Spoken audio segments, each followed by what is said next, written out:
My name is Layla Ibrahim, and I'm a rising sophomore at James Madison High School in Fairfax County. Hi everyone, my name is Stephanie Law, and I am a rising junior at Langley High School. The other members of our group, Jesse, Isabel, Emily, and Jaden, will not be hosting the panel with us tonight, but they contributed to this panel. Stephanie and I are student members of the BranchOut program. BranchOut is a nonprofit program with Veritas education leaders that was co-founded by Dr. Yushin Wu and Mr. Richard Wang in 2015 and grew from 20 student volunteers to over 150 in just 4 short summers. Our high school student mentors come from over 40 different schools across 4 states.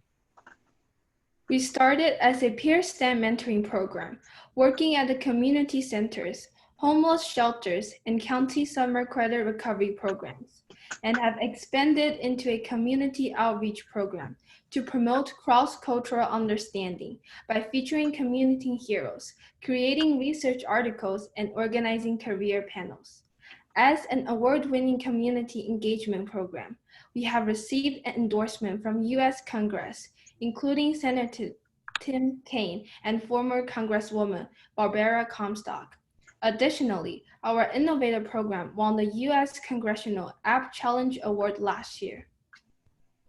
As part of BranchOut's goals to promote civic engagement, community, and STEM education, we are so excited to be presenting this very informative career panel. K-12 education will and always has been an important part of our modern society. One of our featured panelists who will be speaking for us tonight is Ms. Brown. Ms. Brown is a high school English teacher in Fairfax County, and she went to Virginia Tech for her undergraduate and master's degrees, where she majored in English literature, theater, and communication. Our second speaker for tonight will be Mrs. Vinje. Mrs. Vinje retired last year after a 26-year career as a middle school science teacher in Howard County, Maryland, and has been traveling the country full-time in her RV with her husband for the past year. Before her career as an educator, she worked as a geologist performing environmental impact studies for the Federal Energy Regulatory Commission. She has a BS in Earth Science, Geology from Penn State, and earned her post-baccalaureate teaching certification from UNBC in secondary science.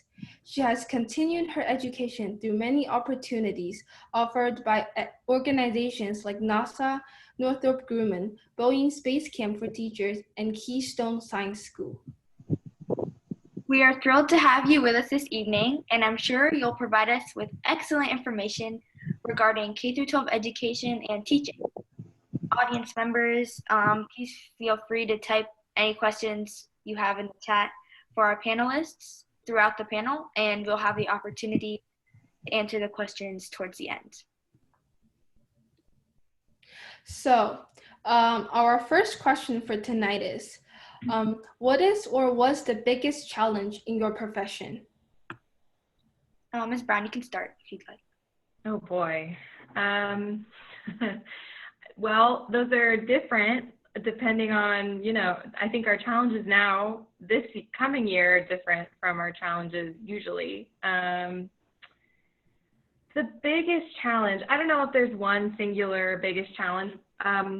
One that comes to mind would be teaching to every student individually and not just teaching to a giant room. I'd say one of the biggest challenges that I am constantly working on, still trying to figure out all the time, is how to meet everybody where they are and differentiate, the stuff that we're doing and make it interesting for everybody and purposeful for everybody. We're all coming from different places and backgrounds, so I would say that's the challenge, making it meaningful for every different individual, really seeing everyone coming in as an individual and trying to actually make it meaningful for all of those people.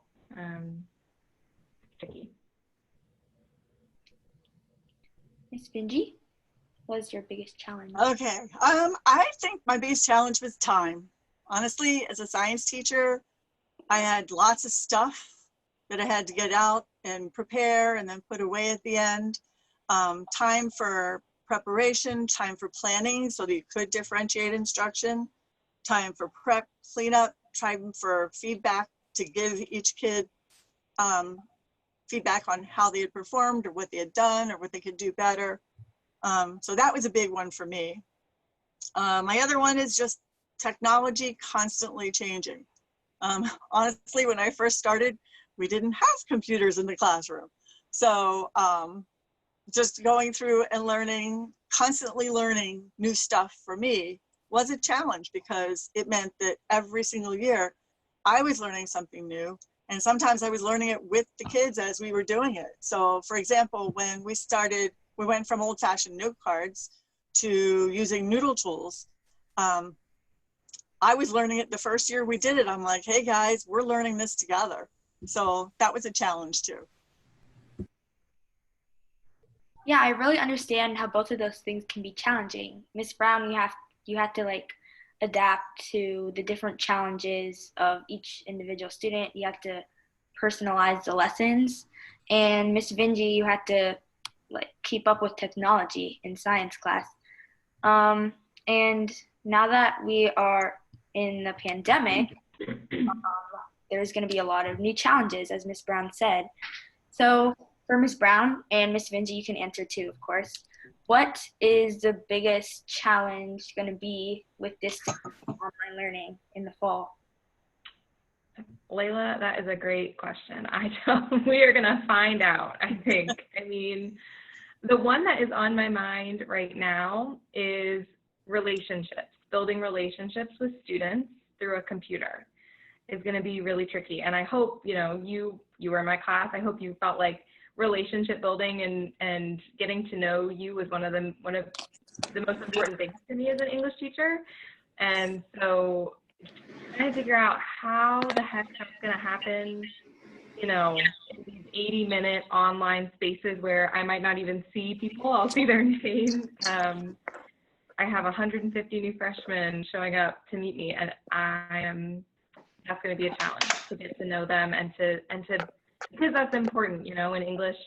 I want everybody to feel like it's a safe space and that they're comfortable sharing, and that they, when we talk about hard things, that they know me and they know it's a safe room, and that's going to be harder to do virtually. So that's something I'm thinking about, definitely.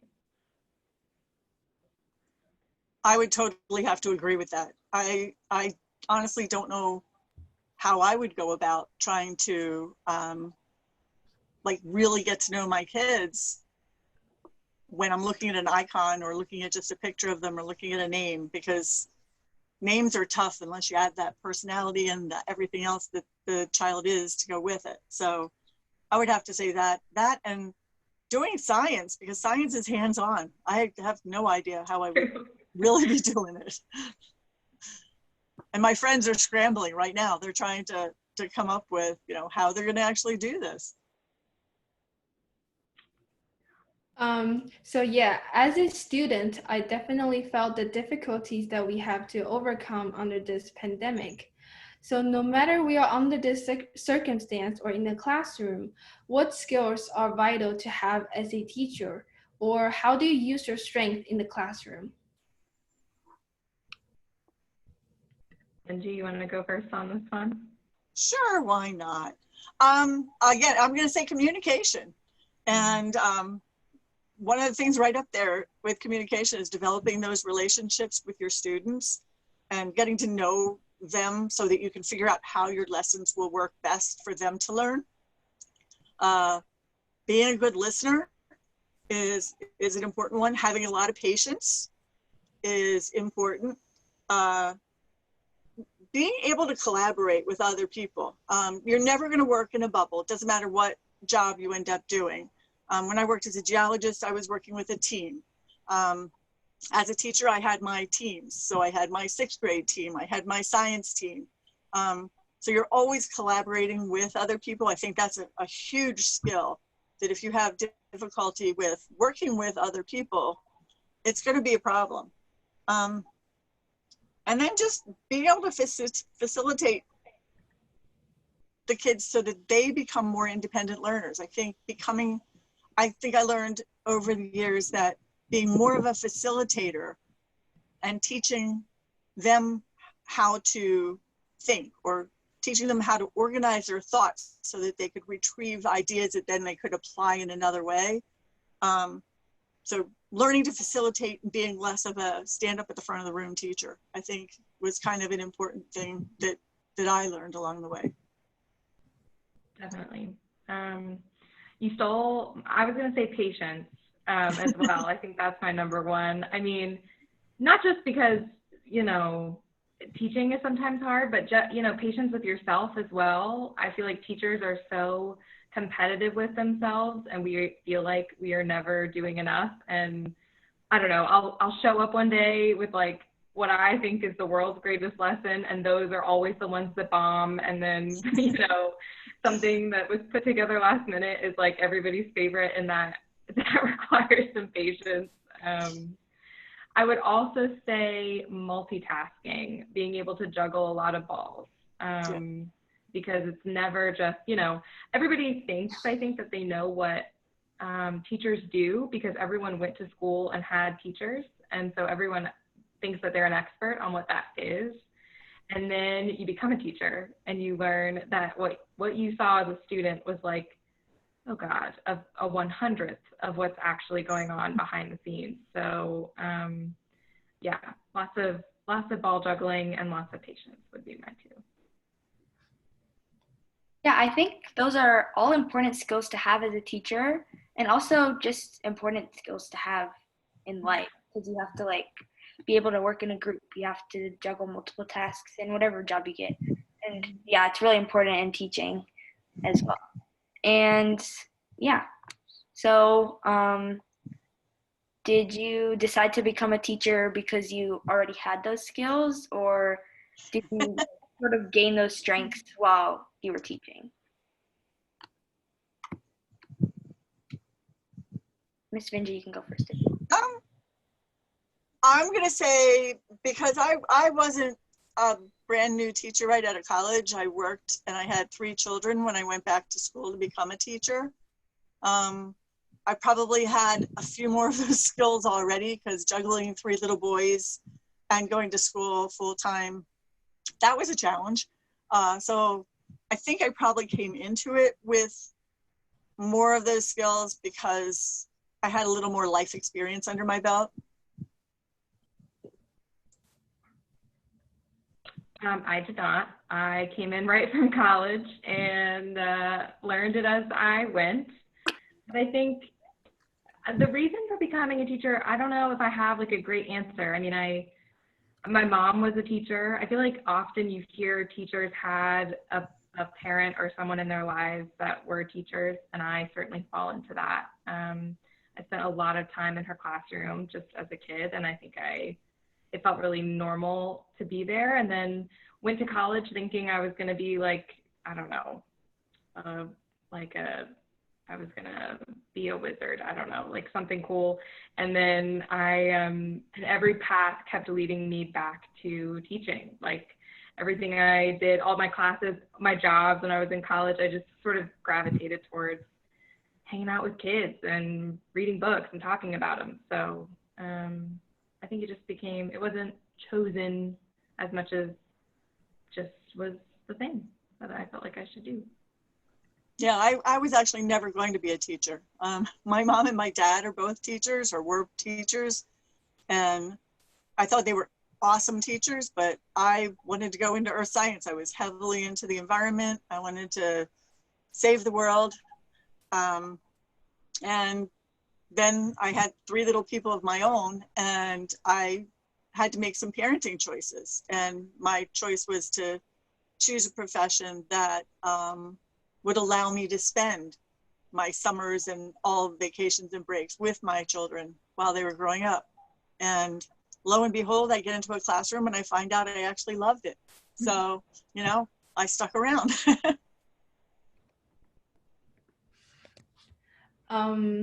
Yeah, like things are always changing, and that was great, I think. So I guess there must have been lots of interesting things between the time you started teaching and now. So what was your most memorable experience as a teacher? Oh my goodness. Why don't you start first? Oh boy, that's impossible. I mean, That's why I'm like, most memorable experience. I mean, I'll put Layla on the spot and pick this year because it's most recent and also certainly will be one of the most memorable. She was a guinea pig as a part of a cross-curricular program that we worked on that combined science and history and English classes. So you took all three at the same time. And it was a whirlwind. Layla, I think that's a fair word to use. I mean, we did our best, and I think the kids, we're so happy and proud of all the work that they did, and think that they just we're so, speaking of patience, we're extremely patient as we learn together along the way. And I think that it will always be memorable to me because it was new and exciting, and I'll never forget that group. And yeah, it was, it was quite a year, and we didn't even get to finish, which was a bummer, but yeah, no, someone asked in the chat if I'm referring to CHUM at TJ. It wasn't, it was, we're at Madison, so it was just a cross-curricular program that we started up at Madison. I can't even begin. I got to do a lot of cool things as a teacher that I got to bring into the classroom, and I guess that was awesome. Northrop Grumman paid for me to go on a zero gravity flight, so I actually got to do 0 Gs and float, be weightless, and they did videos. I did some experiments on the flight. I got to bring that back to my kids, and they got to see me doing silly things. One of my favorites was I got to go to space camp in Huntsville, Alabama, and it was just for teachers. And I learned this absolutely fun, open-ended engineering design challenge for thermal protection systems that I brought back to my kids.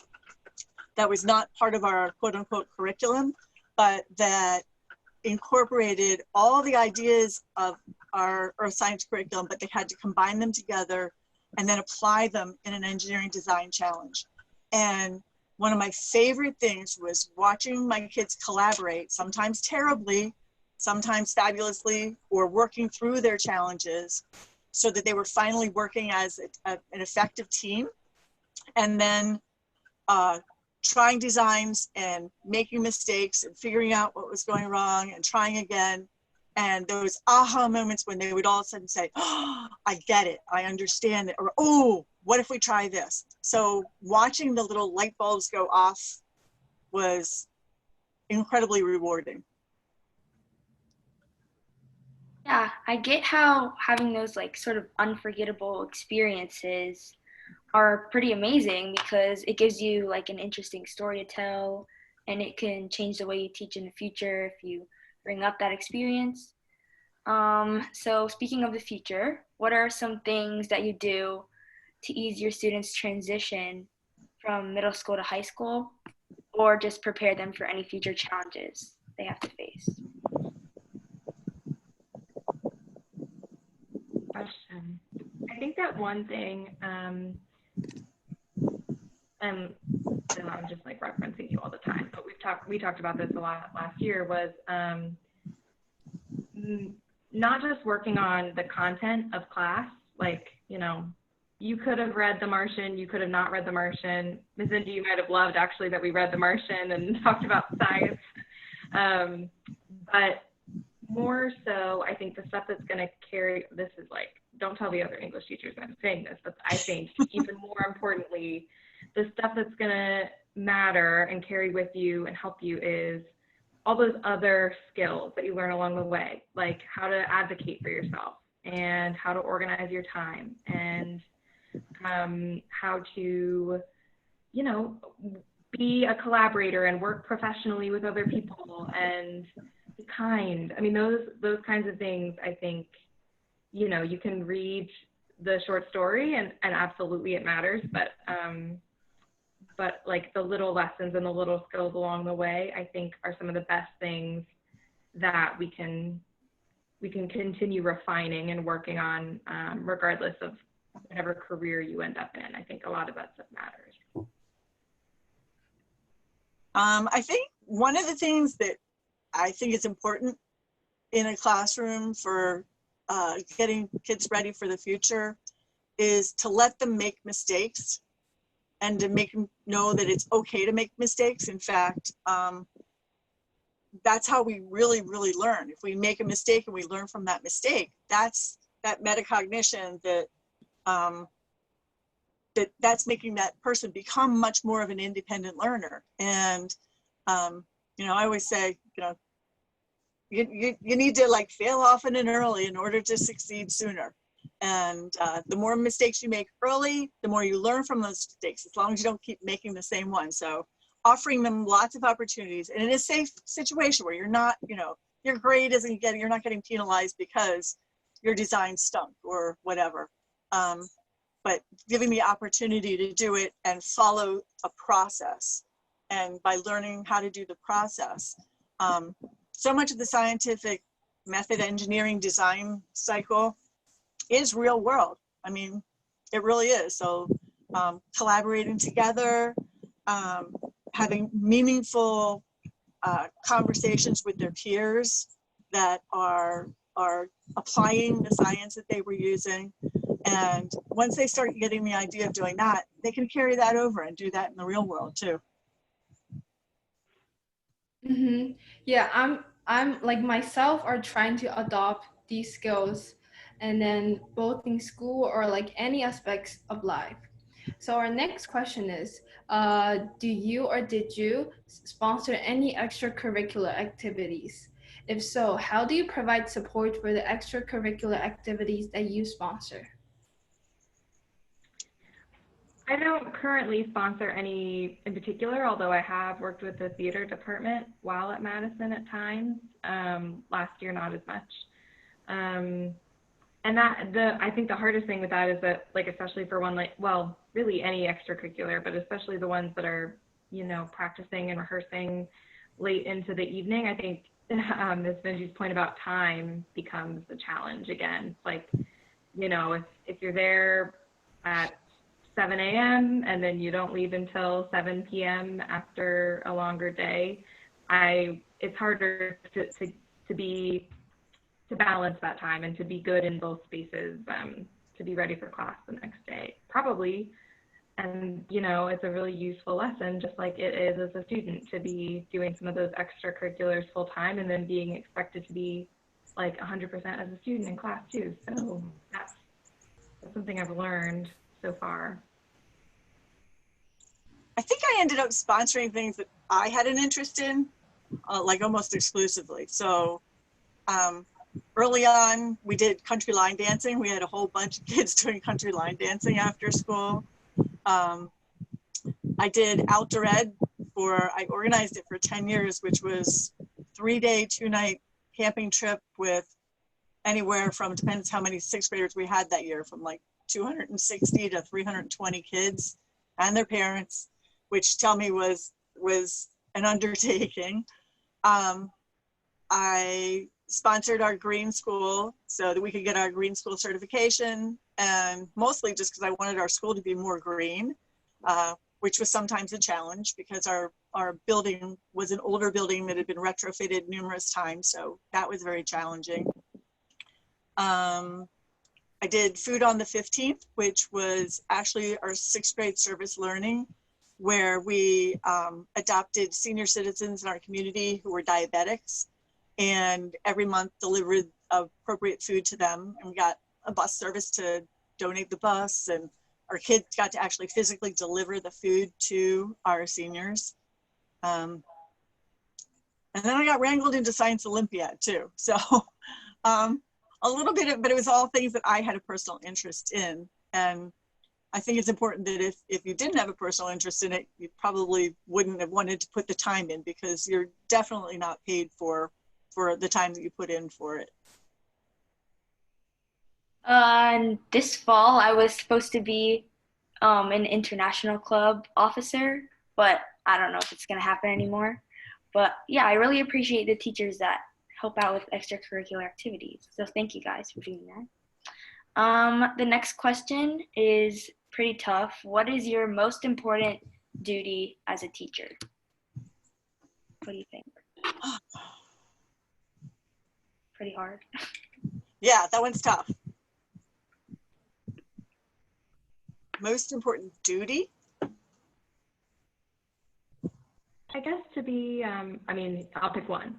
To be as, well, I'm going to use like a couple words now, and I guess that's multiple duties, but like to be as equitable as possible, and to be as fair as possible, and to be as empathetic as possible. Like, I think you could be really good at teaching books, and that's one thing, and that's great. But if you aren't a positive, just like a good person, standing up there and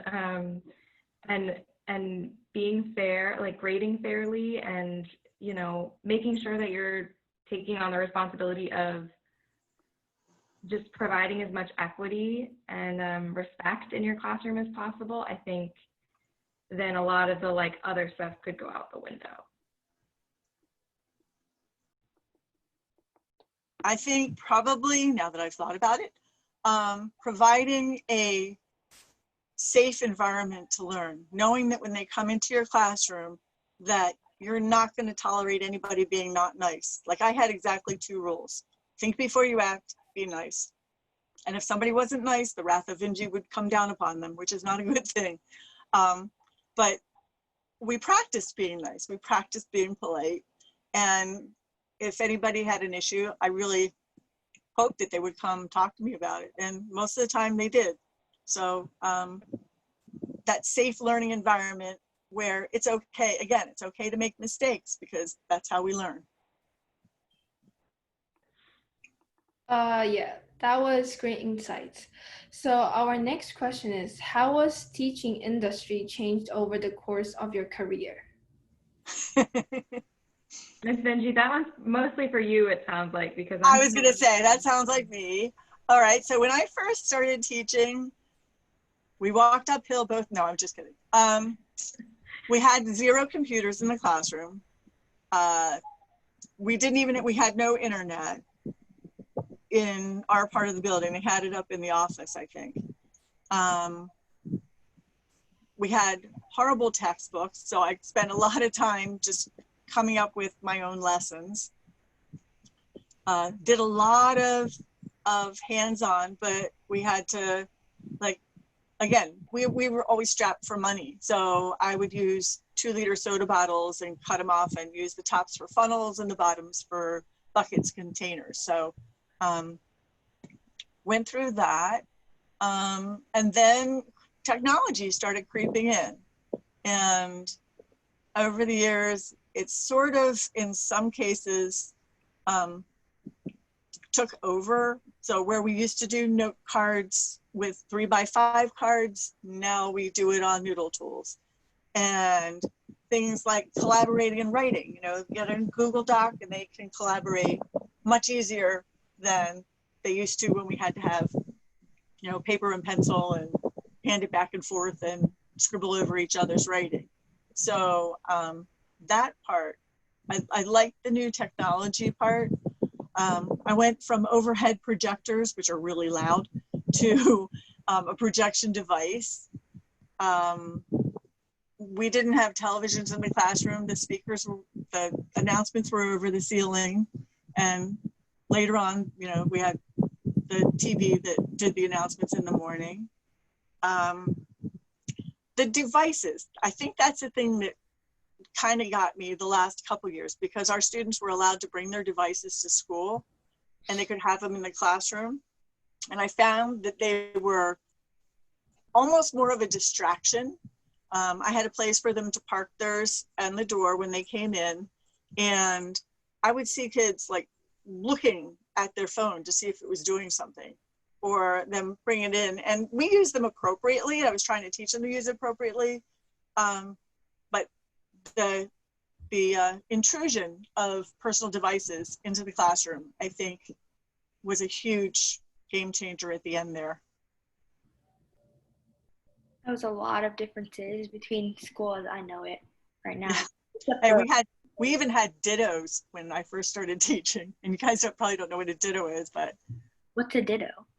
it was a mimeograph machine. It was like this blue ink was put inside this drum, and you put a I don't know what they called it, your master on the drum, and then you turn the drum around and it would print off papers and they smelled good. Yeah, they don't have any. That's probably before your time too. Sounds pretty cool. You mentioned a lot of differences between school now and school a while ago. So, other differences are between middle and high school and elementary school. So, how do you think teaching upper grades is different from teaching lower grades? I don't know. I never taught elementary school. So I taught some high school and I taught middle school. I love sixth grade students. I just think that age group is perfect for me. I will be an 11 and 12-year-old my entire life probably because of that. And I think that's something about teachers that you kind of have to find your niche in where you're most comfortable with age group wise. My parents were both elementary teachers and they loved elementary. And I was like, I'm not doing that. And I thought I was going to be a high school teacher. But once I did my student teaching, I found I liked just the openness and the wanting to learn and like being excited about it and doing all the stupid things that I do. I do dances and I do songs and stuff like that so that we can remember things. And I found that sixth graders were much more willing to do it, where high school kids were a little more self-conscious of themselves. I think, so my sound cut out while you were asking the question. Was it just about the differences in teaching different grade levels? Yeah, like upper grades, like middle school and high school versus younger kids. So yeah, so I worked at a preschool and a daycare in college, and that was like the youngest grades, which is like totally different challenges.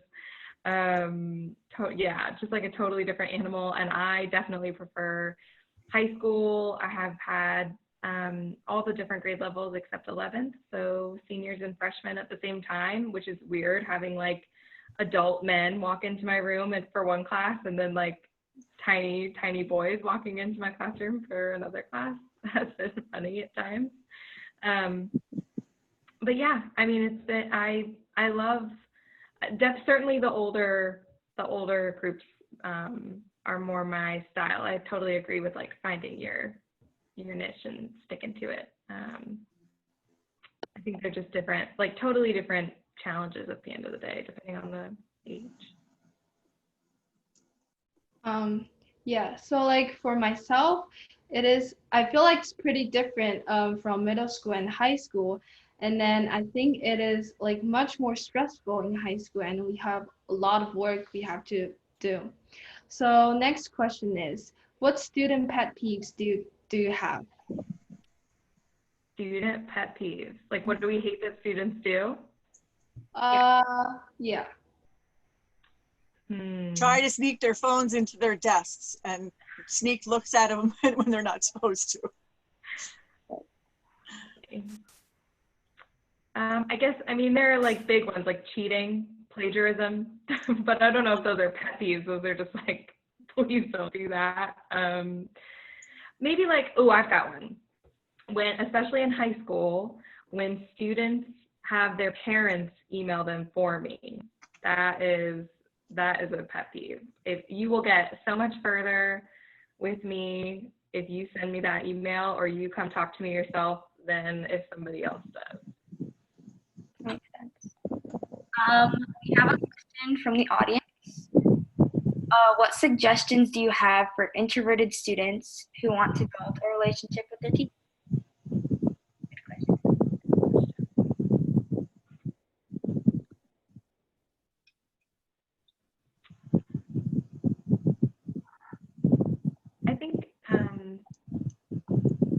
I think it depends. I mean, I think it depends on that student's comfort level, but if their sort of like nervousness and shyness comes from a place of not wanting to like share out in class and they're more comfortable chatting one-on-one, I guess I would recommend pop by. I mean, teachers, most of the ones I know, their doors are open, and we are probably also wanting to build a relationship with you if you are feeling like that isn't there. So I would say, you know, try and seek out like a minute or two before or after class to just chat, if that feels more comfortable. Yeah, maybe. A lot of times what has happened, I'll have like a kid either write me a note or send me an email, like saying, you know, just something that I feel like they need a little more permanent, like personal time. So like maybe we'll do lunch and just have an opportunity to chat without the constraints of like class stuff or grade stuff or anything else. And a lot of times that just makes that extra little personal thing where you find out something more about them. They find out something about you too. And then they don't feel as, I guess, I don't know. I never felt like I was intimidating, but I think some kids probably feel that teachers are a little intimidating, and it's just a way of breaking down some of those barriers.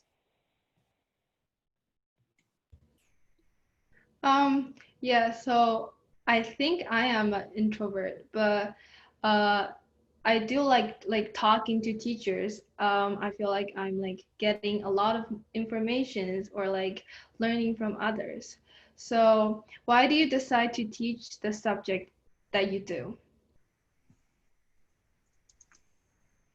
I guess I'll go first. Well, I wanted to be a geologist when I grew up. I knew I was going to do something science. I loved earth science. I was annoyed at the world because there was no recycling and our landfills were being put in terrible places. So my initial degree is in earth science geology. I did my thesis on leachate migration from sanitary landfills. So I've always been into trash and where it goes.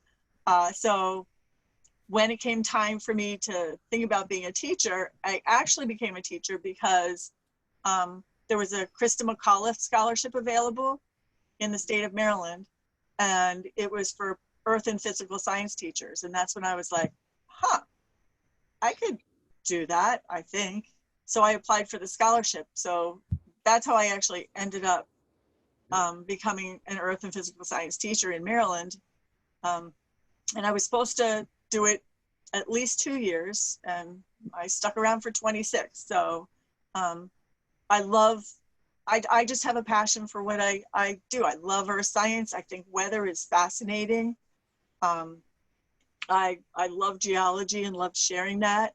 I love the engineering process. So for me, it was just a joy to be able to do something I loved and share it with other people. Same thing. I mean, I think no matter who you ask, there will be some element of I love that thing. I love that thing. I like books. I like more specifically stories. Those could be through music or through movies or through books or whatever it is. And I really like being an English teacher because I like, you know, reading a book but using it as a tool to have conversations and to talk about ourselves.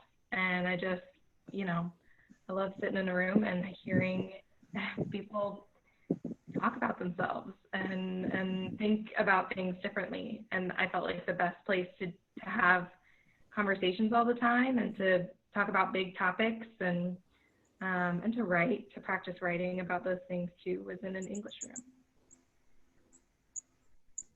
Yeah, I really like those points that you made. We have another question from the audience for both Ms. Brown and Mrs. Vinje. Could you discuss the work-life balance for a K through 12 teacher compared to other professions? We'll start with that one. Oh, that's interesting. I think it depends. Well, I don't know. I mean, I can speak to my experience as a teacher versus what I see from other people who are not. It seems like I'm working more, but that might not be true, although it seems that way. But I think that balance does change depending on a lot of things. I think it changes certainly as you're moving through your career, also as you're moving through a single year. Like there are parts of the year where I feel like I'm just constantly grading papers, just like spending all my time reading papers because I am for those parts of the year. But then, you know, there are times where it calms down too. My perspective so far has been that a teacher spends more time working from home, doing extra work outside of your like assigned work day than a lot of other professions. Maybe you have it all figured out and you don't. You didn't. Well, because I worked in industry as well as in education, when I worked in industry, it was a 9-to-5 job.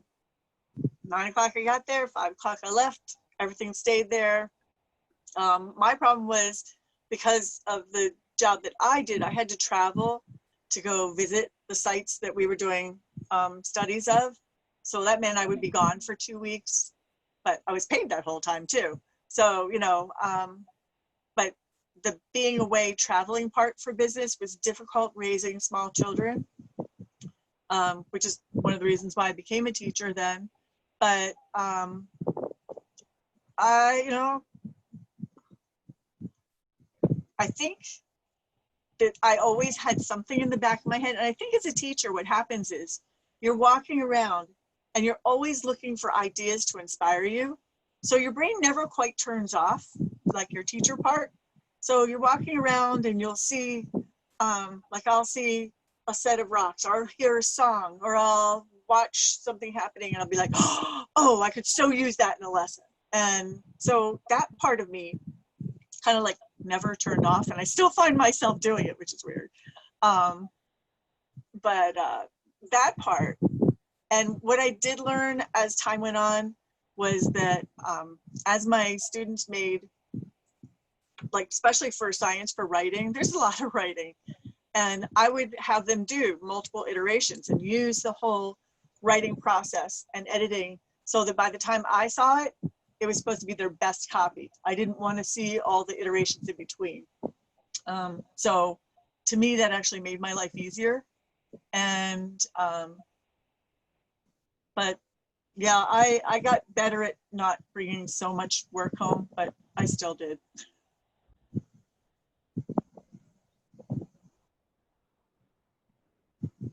I guess I'll just keep asking the questions from the audience. So I think as kind of mentioned, the question is, how many hours do you usually work for a week during a school semester? Or do you have all the time to yourself during the summer break? This summer break, definitely not. Most summer breaks, definitely not. I mean, there is definitely downtime during the summer, but a lot of the summer is also spent thinking about the next year. So that's been my experience. And then in terms of hours, usually working a week during the school semester, I guess the best way to put it would be, let's say we're at school from 8 to 3 o'clock. It's rare that I'm leaving school before 5, and there are times when I'm there beyond that. So add those into your normal school week. To tell you the truth, I didn't always know exactly what my real hours were supposed to be, because I'd get there early and I'd leave later, and it's like, well, there was some time in there. And oh, I just lost my thought. What was the second part of the question was? About summer break. Do you have all yeah. Okay, so as a teacher, you are required to take continuing education credits or continue on. So every whatever number of years, you have to take at least 6 credits. So you're always having to take like something. So that's when I would do it, because I just didn't have enough time during the school year to take classes. So I would take mine in the summertime. So my summer wasn't free because I would be taking classes or finding opportunities that I could go to enhance what I already knew or to learn new stuff. So summertime was also my recharge time. You kind of have to plug in the battery and recharge a little bit so that you can come back in the fall and be ready to go for it. Because by the end of the year, you're a little tired. I get that. Yeah, I always thought you had the whole summer break just like us, but Nope. still work the whole time. Another question from the audience. How do you deal with students who are not motivated to learn? Or another way of saying, how do you keep students engaged?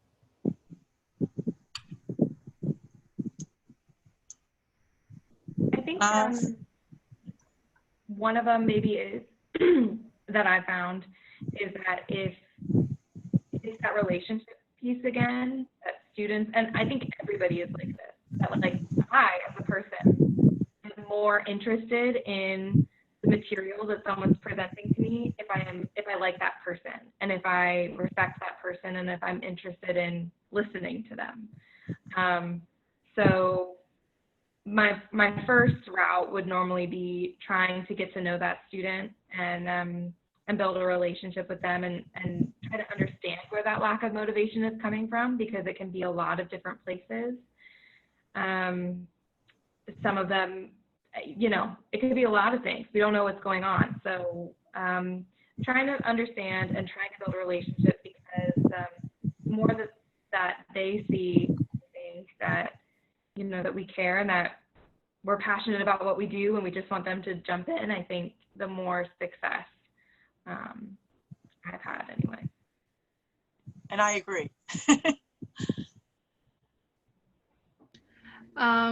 Yeah, so our last question. So how do you keep your students engaged? Well, I always say if I'm bored, that's not a good thing. So my number one thing was to keep myself entertained. So if I'm interested and I'm passionate, I think it made my kids be more, even the ones who were a little more reticent, who didn't want to do some of the things, by showing that I can do silly things, that I'm not a perfect person, that it's okay for us to like try something and stumble and fall and go for it. I think really having that safe environment, but taking risks myself. And if I take risks, then my kids were more willing to take risks. And laughing at myself when I make dumb mistakes, because I make some pretty dumb mistakes sometimes. And just so that it's okay to do that. And then trying to make things that are just fun. I mean, we sang Raffi songs and we, did dumb dances for things like the atmosphere. Ask Emily, she'll tell you. So like, just, I think the more fun you made it, the more where they were actively involved, not just sitting at a desk, very hands-on. I think the more you do things like that, the more they can't help but be engaged. And ditto to that. I mean, I think we all just want to go have a good time. Like everybody, whatever we're doing, we're hopeful. Like as teachers too, when we have to go to like professional development and things, it's like such a relief when you get someone who seems like they're fun and they're making jokes and it's not just, God, Boring. watching a PowerPoint. Sure, right. So I would also say, I run the risk of reading the same book 6 times every year. So I have to mix it up, like doing some new things. Just like she said, I need to be engaged in order to even like have a prayer that you'll be engaged. So keeping it fresh and doing new things definitely helps. Thank you for your insight on that. Another question from the audience is, what advice would you give to students preparing to enter the education field?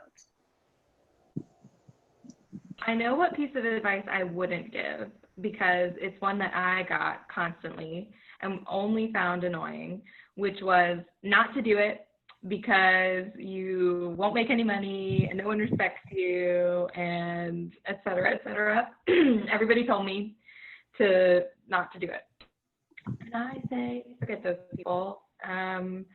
It is a challenging job, and it is, like we said at the beginning, it requires patience some days more than others, but the days that are good are so rewarding, like nothing else.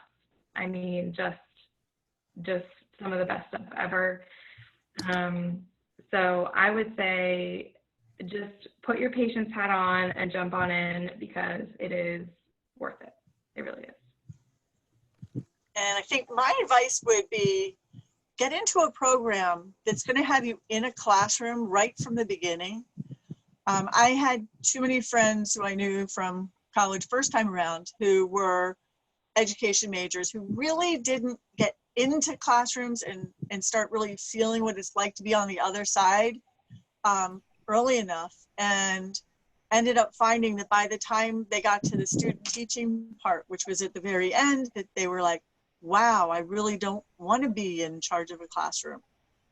Where I found one of the reasons I picked UMBC to get my post back was because they had, from the very, very first semester I was there, I was in a classroom, whether it was a middle school classroom or a high school classroom. And I got to develop relationships with teachers who were actively teaching then.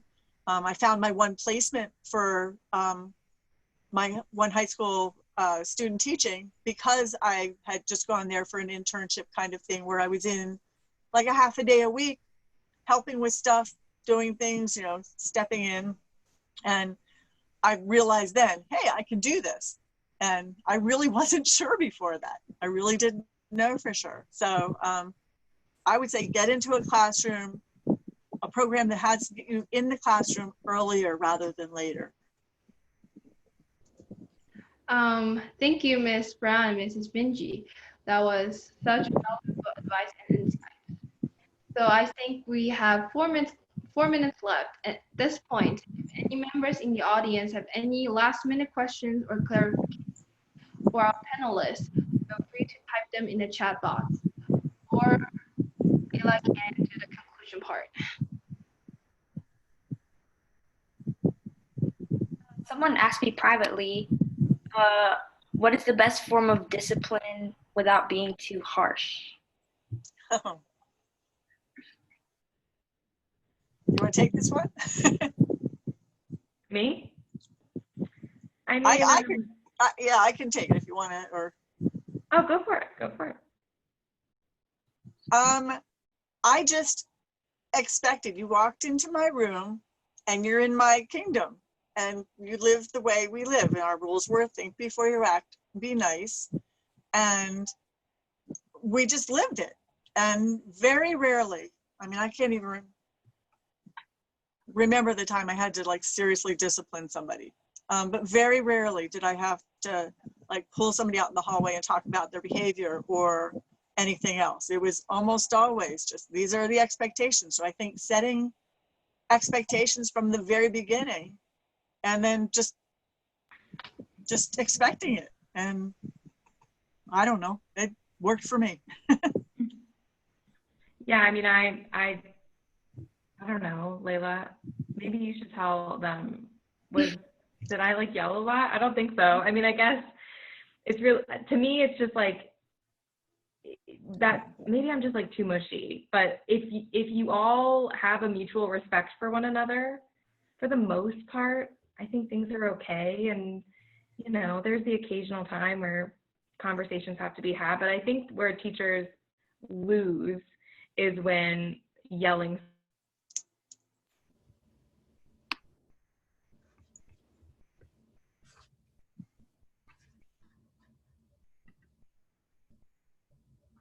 Thank you guys so much for answering that question. And it looks like we're almost at the end of the panel. So I think that's all the time we have for questions. Oh, Lily Payne's on there. She just sent me a private message on there. Hi, Lily. Hi, Miss Vinje. Great seeing you again.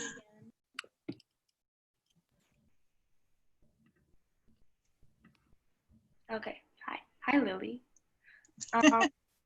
On behalf of the entire BranchOut career panel team, we hope that everybody enjoyed this panel and learned a great deal about the successful individuals working in the K-12 education industry. Hopefully everybody got a chance to experience the essence of the fields and have their questions answered.